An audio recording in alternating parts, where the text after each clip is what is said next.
प्रवक्ता Sudhanshu Trivedi press conference कर रहे हैं, क्या कुछ कह रहे हैं वो आपको सुनाते हैं। शिक्षा मातृभाषा में हम प्रेरित करेंगे या उसको हम सपोर्ट करेंगे।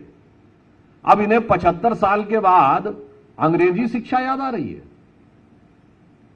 वो एक कहावत है ना, अंग्रेज कब के चले गए भारत को देकर आजादी, पर अभी तलक तुम गई नहीं चर्चिल दादा की परदादी। अंग्रेजी के लिए कहा गया था।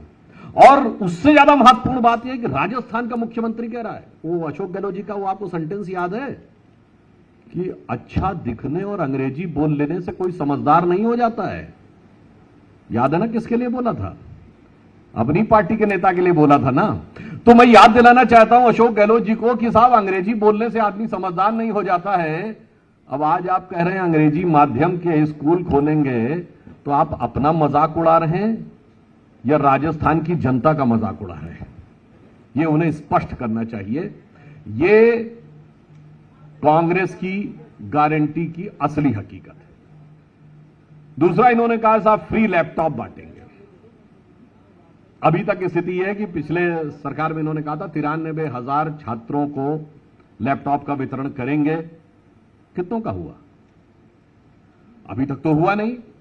3,500 बेरोजगार छात्रों के लिए इन्होंने या बेरोजगार युवकों के लिए कहा था भत्ता देंगे। कितनों को मिला? परंतु मैं यह भी याद दिलाना चाहता हूं, आज लैपटॉप की उपयोगिता और सार्थकता बढ़ी है, तो इसलिए बढ़ी है श्री नरेंद्र मोदी जी के नेतृत्व में आईटी रेवोल्यूशन आया पिछले 9 सालों में। आज हम सब जितनी सहजता के साथ ब्रॉडबैंड की स्पीड और ब्रॉडबैंड की कॉस्ट, इसमें इतना भारी परिवर्तन आया है कि 2013 में औसत ब्रॉडबैंड की स्पीड 1.7 मेगाबाइट पर सेकेंड थी। आज औसतन 3.9 मेगाबाइट पर सेकेंड है on an average. Broadband connection पूरे भारत में पहुंच गए हैं और पर डाटा की जो स्पीड कॉस्ट है वो लगभग 25 गुनी कम हुई। यानी सार्थकता और वास्तविकता तो हमने करके दिखाई है, आपने जो कहा है वो गारंटी कभी पूरी होती हुई नजर नहीं आई है। अब कहा है कि आपदा राहत बीमा गारंटी देंगे, तो मान्यवर मैं याद दिलाना चाहता हूं आयुष्मान भारत में 5 लाख रुपए तक की पहले ही से व्यवस्था है, और आपने तो तथाकथित रूप से 25 लाख की व्यवस्था कर रखी, जो आज तक आप बता नहीं पाए 25 लाख किसने दी। और मजे की बात यह कि आपदा बीमा गारंटी में आपदा को परिभाषित ही नहीं किया है। वास्तविकता यह है कि यह सरकार ही अपने आप में राजस्थान की जनता के लिए एक आपदा बन गई है, और इस आपदा से मुक्त की गारंटी सिर्फ गहलोत सरकार और कांग्रेस सरकार की विदाई है।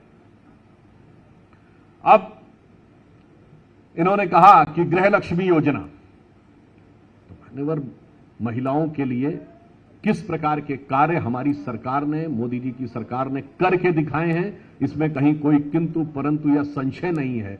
आपने तो जो कहा है वो अभी तक कभी डिलीवर नहीं किया है।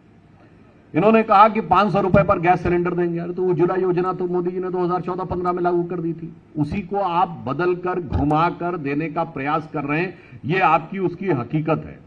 अब आइए साहब, एक गारंटी कहते हैं OPS, old pension scheme.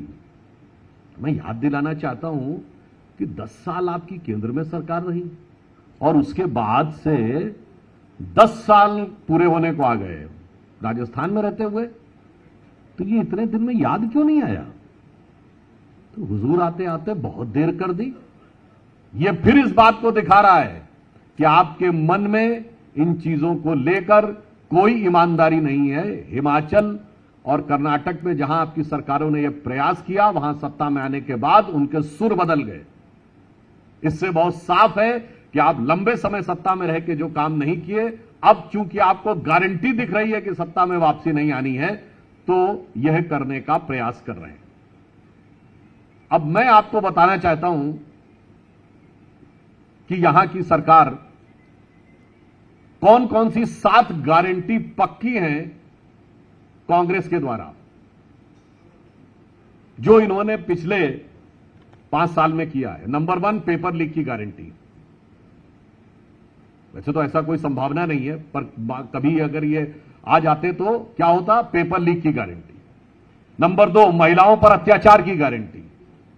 Number 3, दलितों के उत्पीड़न की गारंटी। अपराधियों की दबंगई की गारंटी। लॉ एंड ऑर्डर की पोजीशन कभी राजस्थान में इतनी खराब नहीं थी जितनी कि अब हो रही है। दंगाइयों और कट्टरपंथियों के जुलूस निकालने की गारंटी। पीएफआई की रैली कोटा में याद है आपको। भ्रष्टाचार और घोटालों के अंबार की गारंटी और किताबों में मुगलों को महान लिखने की गारंटी। ये 7 गारंटियां हैं जो राजस्थान की सरकार ने दी है और जो कहा है उनमें से कुछ भी पूरा नहीं किया है। यह दर्शाता है कि कथनी और करनी में कितना अंतर है, परंतु राजस्थान की विवेकशील जनता समझदार है और वो इन सारी बातों को समझकर समुचित प्रत्युत्तर देगी। और मैं एक बिंदु और कह देना चाहता हूं कि इंडी गठबंधन के ये तथाकथित INDIA गठबंधन, जिसका हिंदी में नाम भी 10 में से 9 कांग्रेस के नेता सहज रूप से नहीं ले पाते हैं, जिसमें आखिर में IA है, इंक्लूसिव अलायंस है। अब लगता वो एक्सप्लोसिव अलायंस हो गया है, क्योंकि कोई किसी को चालू पार्टी बोल रहा है, कोई किसी को चिरकुट पार्टी बोल रहा है। आपको ऐसा सुंदर अद्भुत समन्वय किसी गठबंधन में देखने को नहीं मिलेगा। कितने सुंदर सुंदर विभूषणों से एक दूसरे को विभूषित करते हुए वो अपनी एकता की कसमें खा रहे हैं, मगर आज तो साहब ऐसा एक्सप्लोसिव काम किया है इस इंडी गठबंधन के सूत्रधार बिहार के मुख्यमंत्री नीतीश कुमार जी ने महिलाओं के लिए जो भर्त्सना योग्य निंदनीय बयान दिया है। मेरा सीधा सवाल है कि सोनिया गांधी जी और प्रियंका गांधी जी ने मुंह में दही क्यों जमा रखा है? आप इंडी गठबंधन के सबसे बड़े दल हैं और नीतीश कुमार तो बोल भी चुके हैं, आपका नेतृत्व तो होना चाहिए। ये 24 घंटे बाद भी महिलाओं के बारे में इतनी अभद्र टिप्पणी, जो कि यदि सदन के पटल में नहीं होती तो शायद कानूनी कार्रवाई शुरू हो जाती। क्योंकि फ्लोर ऑफ द हाउस पे बोले गए स्टेटमेंट पे कानूनी कार्रवाई नहीं होती, उस कारण से उनको संरक्षण प्राप्त है। मेरा सीधा सवाल है कि प्रियंका गांधी जी और सोनिया गांधी जी महिलाओं के बारे में संभवतः भारत की राजनीति की अब तक की सबसे अभद्र टिप्पणी के ऊपर मौन क्यों धारण किए होंगे? तो मैंने आपके समक्ष इनकी 7 गारंटियों की हकीकत, इन्होंने जो 7 गारंटी पूरी कर दी है वो आपके सामने रखी है।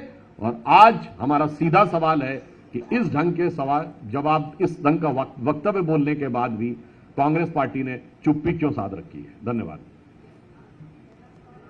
हाँ बताइए।